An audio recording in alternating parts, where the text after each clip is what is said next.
bienvenue à toi. Sur cette vidéo, on va voir quand négocier sur le marché du Forex, ou plutôt quel est le moment le plus opportun pour investir sur ce marché, que ce soit dans la journée ou dans la semaine. Comme on a pu voir dans la vidéo précédente, le marché du Forex est ouvert 5 jours sur 7, 24 heures sur 24.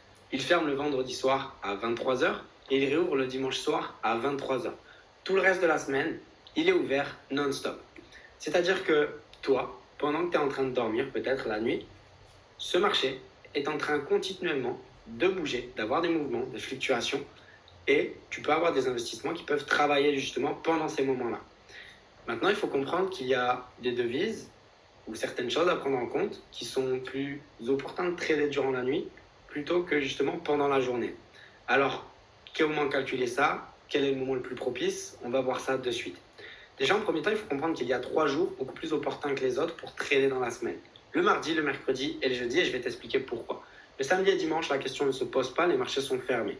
Pour ce qui est du lundi, tu peux aussi compter le dimanche soir, vu que le marché réouvre à 23 heures. Donc le dimanche soir et le lundi, c'est un jour où on va justement faire attention à ne pas forcément trop investir à ce moment-là, ou du moins pas dans la précipitation. Parce que le lundi, on peut voir ça comme une vieille voiture. Soit elle peut mettre très longtemps à démarrer, soit elle peut démarrer très vite. Ça dépend. On n'a aucune idée de comment on va débuter la semaine. Les traders commencent à justement planifier leur semaine, à voir si les opportunités sont intéressantes et à se positionner. Donc c'est là où les décisions commencent à être prises et les directions de marché commencent à, on va dire, dessiner sous nos yeux. Donc par rapport au lundi, c'est généralement une journée décisionnelle. Donc on regarde comment ça se passe et on se positionne en fonction de ça. Donc c'est pas un jour où il est interdit de trader, bien sûr. Mais il faut faire plus attention que généralement les autres jours de la semaine. Le mardi, mercredi, jeudi, c'est des jours où voilà, le marché s'est lancé, il y a des mouvements. Il peut y avoir des mouvements, bien sûr, plus dangereux, auxquels il faut faire aussi attention. Ce n'est pas parce que c'est des jours plus opportuns qu'il n'y a pas de danger possible, mais c'est des jours où généralement le marché est plus safe, il suit sa direction, et c'est très bien comme ça. Pour ce qui est du vendredi, donc comme je vous expliquais, le lundi, les traders lancent leur investissement, se positionnent sur le marché. Le vendredi, les traders se retirent de leur position du marché avant le week-end. On voit généralement ça arriver en fin d'après-midi, voire vraiment fin de journée. On arrive quand même à avoir des mouvements intéressants le vendredi matin, vendredi après-midi, mais en fin de journée, ça commence vraiment à ralentir. Donc il faut faire attention à ne pas lancer d'investissement à ce moment-là, puisque justement les marchés n'auront pas déjà assez de temps devant eux pour aller chercher vos objectifs certainement, mais surtout, les traders commencent à se retirer, donc forcément, il va y avoir des mouvements moins contrôlés, peut-être dans le sens qui ne sera pas du tout déterminé de base parce que les traders se retirent, donc les positions se revendent. Et à partir de là, on aura une incertitude de votre part, puisque en tant que débutant, on ne sait pas pourquoi ces choses-là se passent de telle manière. Et ce n'est pas forcément bon. Donc faites attention généralement au lundi, surtout matin, ce genre de choses, et le vendredi soir. Pour ce qui est des autres jours, vous les avez en face des yeux, c'est les jours qui sont le plus opportuns. Mardi, mercredi et jeudi. Maintenant, il y a aussi un autre principe. Tous les jours, il y a des sessions qui sont liées à des devises dans le monde, des sessions d'ouverture de banque, et ces sessions-là vont donner de la volatilité à certaines devises, alors que d'autres n'en donneront pas à ce moment-là. Je vous mets directement ça sous les yeux pour que vous puissiez voir directement.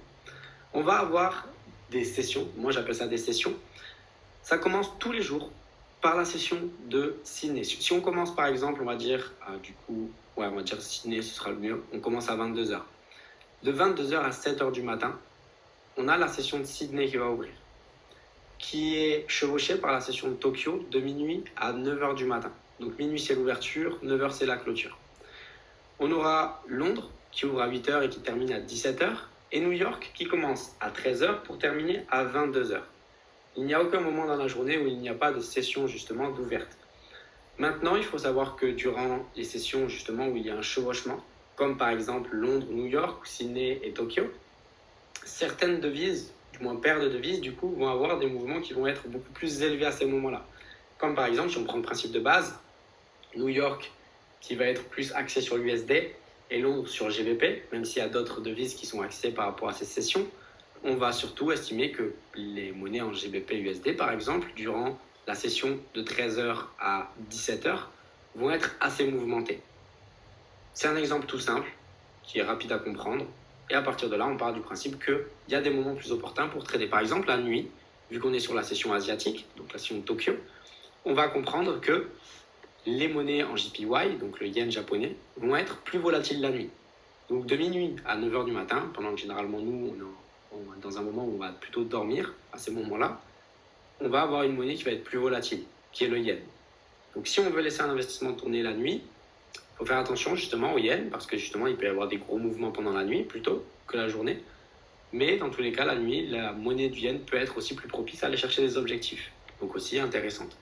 Donc voilà, après il faut comprendre que chaque devise bouge dans tous les cas toute la journée.